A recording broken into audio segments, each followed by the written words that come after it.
Bismillah, alhamdulillah, wa salatu wassalamu ala rasulullah, amma ba'd, assalamu alaikum wa rahmatullahi wa barakatuh, my dear brothers and sisters in Islam. This is the 7th day of Ramadan, the 7th juz, and the story of Prophet Ibrahim AS. There's a lot to share with you in a very short time, so let's get to it. Building a bridge from the past for a better future, inshallah. Prophet Ibrahim AS is obviously among the 5, ulAllah, the 5 strongest, most one that persevered for the most among the prophets and messengers. Allah SWT said in His honor something that it is enough for anyone to take honor on. And He said, إِنِّي جَعِلُكَ لِلنَّاسِ إِمَامًا, I am making you for the whole humanity to be Imam. Not only that, Allah SWT says He is an Ummah by Himself. Amazingly enough, one man becomes an Ummah.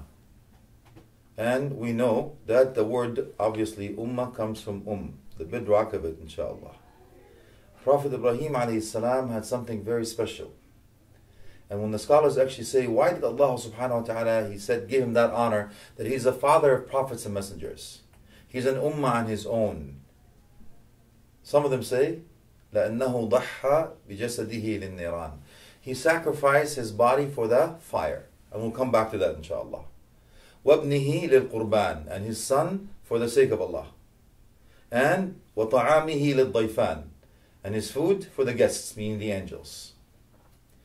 And even his family, you can understand the story between him and the relationship between Prophet Ibrahim AS and his wife Hajar AS and his son Ismail AS.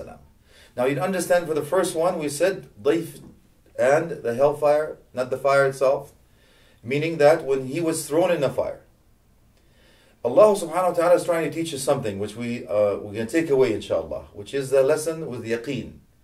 Yaqeen and putting your trust in Allah subhanahu wa ta'ala. Certainly everything happens in that for a reason. For example, the scholars will tell you, couldn't Allah subhanahu wa ta'ala have put out the fire before Ibrahim a.s. was thrown in it? Indeed He could. Couldn't He made a rain come and actually put out the fire? Of course. Couldn't it be possible for him to have escaped? Of course. But Allah subhanahu wa ta'ala made sure that he did not escape. The rain did not come through and put out the fire. He was actually put through, and believe it or not, the Jibreel alayhi salam came down to that day. And he came to Prophet Ibrahim alayhi salam. He says, Alaka haja, do you have anything that you want at this time? Now you put yourself in that position, my dear brothers and sisters in Islam. You're being in the fire and there's nobody there. The fire was so high, the birds when they flew actually died, and they had to throw them all the way from afar. They couldn't even come close to it. And somebody comes to you, what are you going to say? Yes, please, call 911. No, he didn't say that. He says, Amma laka fala. For you, I don't need you. I need Allah subhanahu wa ta'ala. So how do we do, akhi and ukhti? إِذَا سَأَلْتَ فَاسْأَلِ اللَّهِ, if you ask Allah. If you seek assistance, seek the assistance of Allah.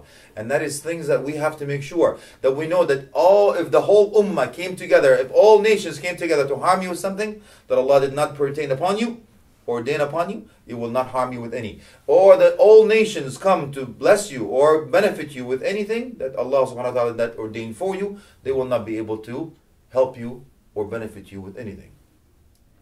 Now, he says, he used to say, La hawla wa la quwwata illa billah. Then we should actually say that all the time.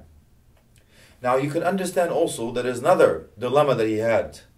You know, when he had Ismail alayhi salam, after a long time, after Sarah was given to him give him Hajar as a hadiyah, she couldn't have children. After a long time, he has Ismail. And now you understand, after a long time, you have a child. You can prostrate to Allah and you thank Him. You think of all the good things and you think about the future he's going to get or she's going to get, who's going to marry. I'm going to walk them down the aisle. I'm going to want to be there with them when they graduate. The first thing you do is you take them to that early desert place. There's no shopping mall. There's no Wi-Fi. There is no WW. There's no bling bling. There's no texting. There's nothing, man. And they just leave them, turn around, walk away. Do you believe it? Now the wife asked him one question. Allah amaraka bidhalik? Did Allah subhanahu wa ta'ala ordain you do that? One question. He said, Naam, yes. Or one narration says he turned around, walk away, he didn't say anything. He says, إِذَا لَا يُضَيِّعْنَا. This is the message for my dear sisters in Islam. How are you, ukhti? Do you actually assist shaitan against your own husband, or do you assist your husband against shaitan? You understand how this beautiful woman, strong in iman and faith, says, إِذًا لَن يُضَيِّعْنَا, Allah will never lead us astray. And then you can understand even his son, his own son. Actually, Dad, I haven't seen you for a long time. What do you have for me? A nice gift, maybe PS4? He says, son, I've seen in my dream that I'm actually going to sacrifice you. What did he say? He says, you all fool. Maybe you had too much fool and falafel, you feel awful, too much samosa, too much biryani. You've been watching nightmares, you don't disregard it. He says, Ya abati fa'al ma tu'mar. Oh my father, by the way, abati is different than walid and ab. Ab is the one that raises. Walid is the one that gives birth, actually is the biological father. But abati is the loving, giving, nurturing father. Subhanallah, ajib. And you know, it's amazing, the knife is supposed to cut, it didn't cut. The fire it's supposed to burn, it didn't burn. For us to learn that everything happens by the permission of Allah subhanahu wa ta'ala, not anybody else. Too many lessons to learn, but the yaqeen is certainly there. Why? Because we submit and we take everything from Allah to be the best. Because it's a test. May Allah make us pass this test, so we can get together in Jannah with Prophet Muhammad sallallahu alaihi wasallam, resurrected with Prophet Ibrahim AS. Ameen wa akhir da'wan. Alhamdulillahi rabbil alameen. Wa sallam ala alihi wa sahbihi wa tabi'in. Jazakumullah anna khayra. Wassalamu alaikum wa rahmatullahi wa barakatuh.